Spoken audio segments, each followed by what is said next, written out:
받는 거죠. 어음을 할인을 받고서 그러니까 1,000만 원짜리 어음을 들고 있는데 은행에 가서 이제 950만 원의 할인을 받고 이제 50만 원에 대한 선이자를 이제 여기다가 이제 계산을 하죠. 매출 채권 처분 손실.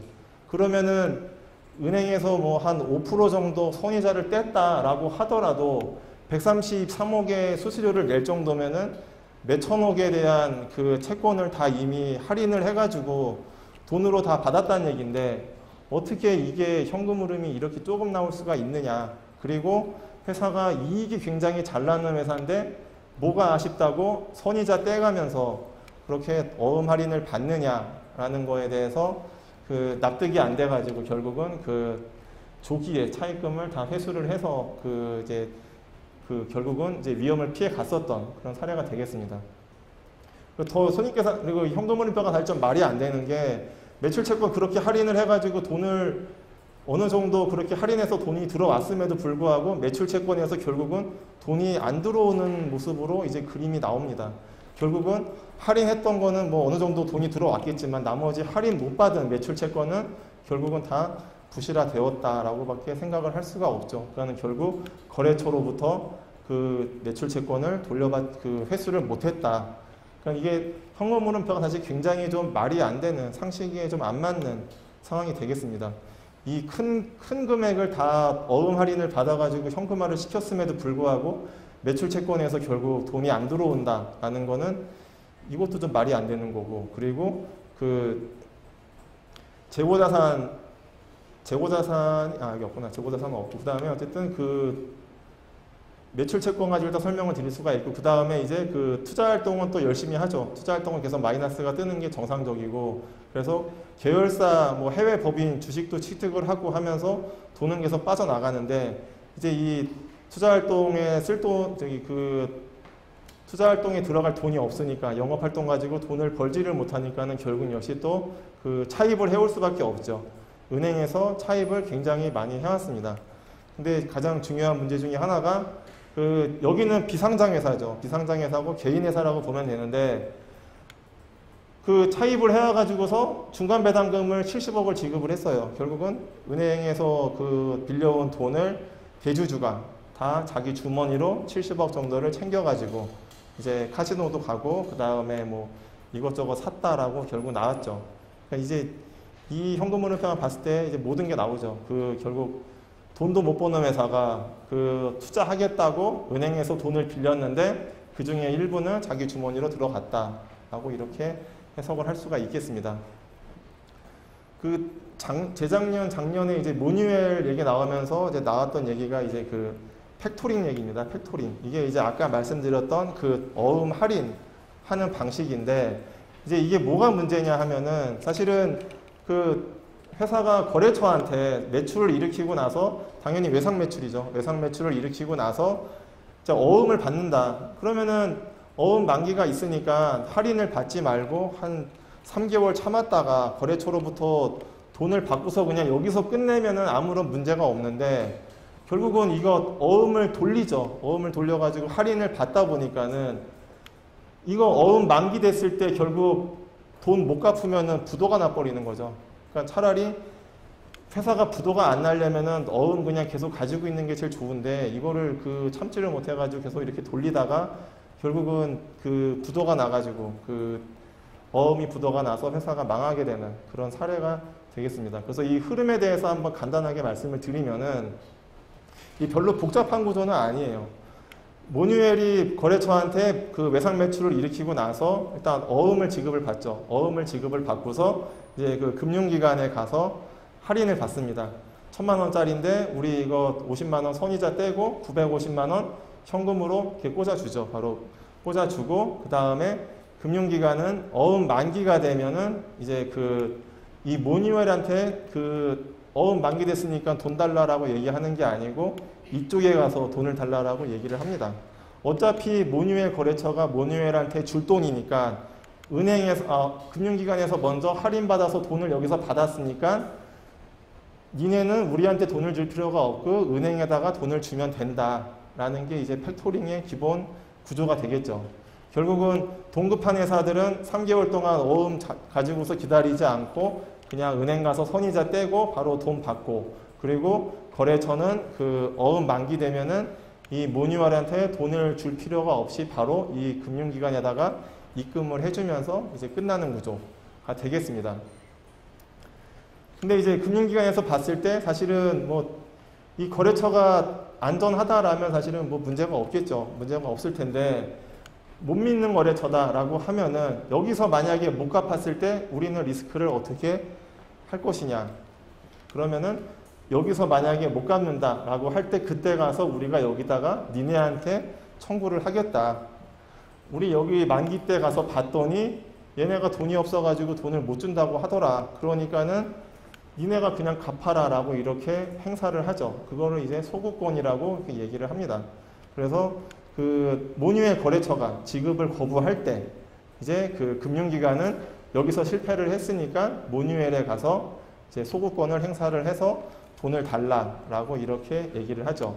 근데 여기서도 이제 돈을 못 주겠다라고 하면은 이제 부도가 발생이 되는 거죠. 결국은 은행은 이 어음 할인해줘가지고 돈 줬는데 여기서도 못 받고 여기서도 못 받았으니까는 결국 이제 어음이 부도가 나면서 그렇게 망했던 사례가 되겠습니다. 근데 참 보면은 이익 잘 난다라고 그렇게 손익계산서에 써져 있는 회사인데 분명히 문제가 없던 회사였는데 이렇게 어음을 할인을 할 정도로 자금 사정이 굉장히 어려웠다라는 게 결국은 이 팩토링을 했던 그런 사례에서도 나오고, 현금 흐름표만 사실 딱 대본에 놓고 보더라도 누구나 그 캐치할 수 있는 그런 상황이 되겠습니다. 기본적으로 영업활동으로 인한 현금 흐름은 당기순이익보다는 일단은 큰 게 정상적이 되는 게 맞을 겁니다. 영업활동으로 현금 흐름을 일으켰는데 당기순이익보다 적다 아니면 마이너스다 라고 하는 거는 상식적으로 안 맞죠. 왜냐하면 채권이 회수가 안 됐을 가능성이 일단은 가장 크게 그 생각을 해볼 수가 있고, 그 다음에 이제 다 아시다시피 감가상각비라는 게 있죠. 감가상각비라는 거는 결국 돈이 발생이 되지 않는 비용이죠. 우리가 1,000만 원짜리 차를 샀는데 그 가치가 점점 떨어지니까는 5년 동안 그 이제 상각을 하겠다. 그래서 다음 연도의 가치는 뭐 800, 그 다음 연도에 600 이런 식으로 그냥 비용으로 점점 까나가는 거죠. 그 자산의 가치를 까나가는 거지 우리가 뭐 감가상각한다고 돈이 빠져나가는 건 아니죠. 그래서 그 감가상각비가 이 당기순이익을 줄여놨기 때문에 최소한 영업활동으로 인한 현금 흐름이 당기순이익보다는 큰 게 정상적이죠. 당기순이익에는 현금이 발생되지 않은 비용들로 인해서 굉장히 작아졌을 겁니다. 그래서 그 부분을 다시 다 원위치를 시켜가지고 현금 흐름을 만드는데, 이것보다도 더 당기순이익보다도 더 작게 나온다라는 건 대부분 다 매출채권 쪽에서 회수가 안 된다라는 쪽으로 먼저 체크를 해보시면은 아마 답이 바로 나올 겁니다. 그래서 결국은 이제 이 회사는 그렇게 해서 이제 문을 닫게 됐고, 이제 그 다음에 이제 또 하나 그 충격을 줬던 게 이제 우전앤한단이라는 기업이죠. 여기 그 스마트폰 부품 업체고 그 블랙베리 쪽이랑 이제 많이 거래를 했었던 회사인데,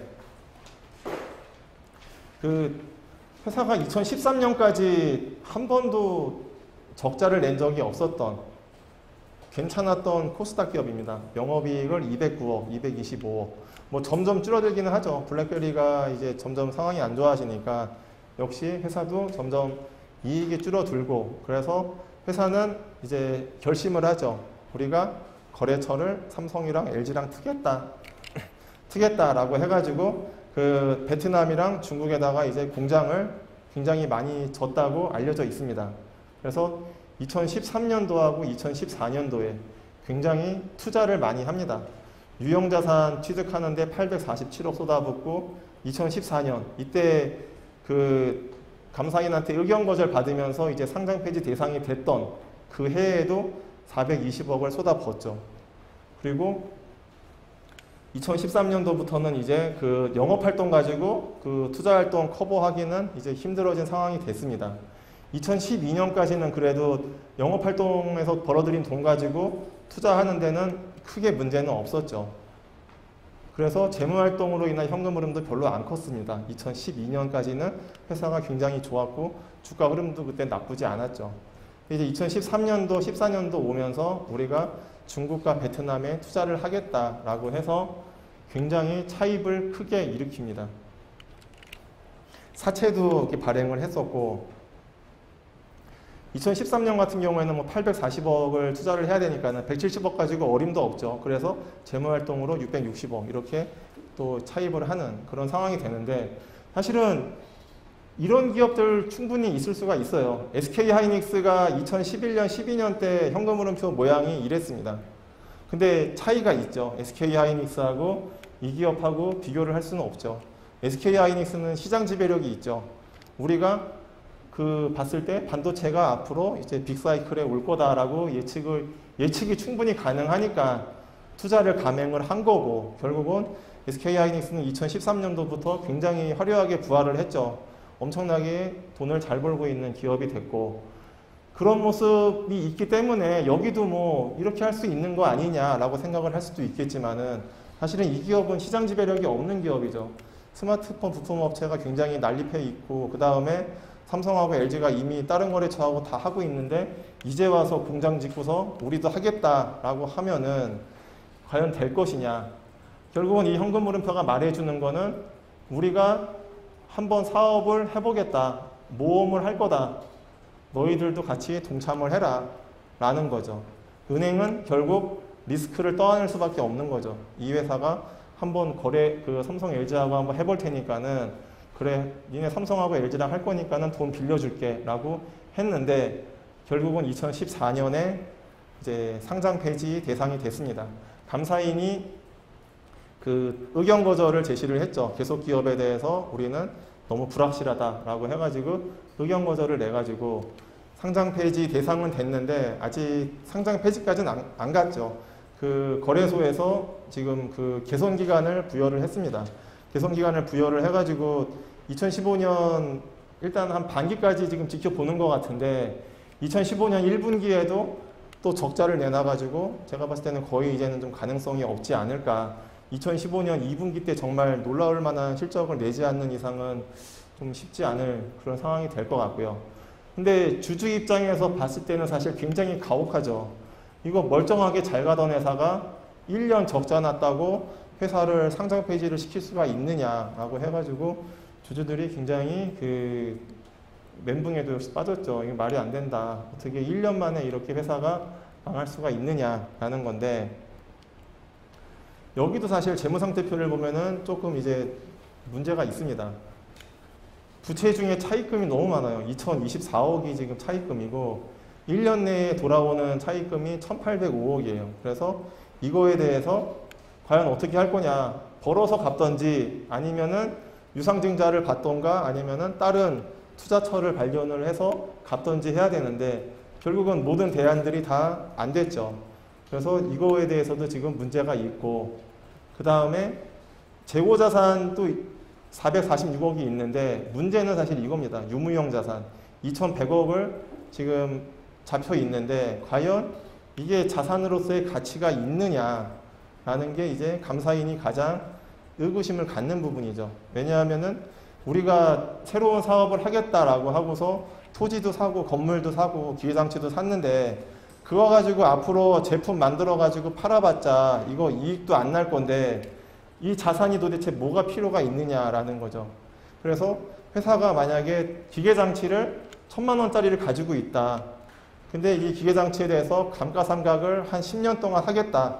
기계장치를 샀는데 기계장치가 너무 튼튼해가지고 한 10년을 돌려도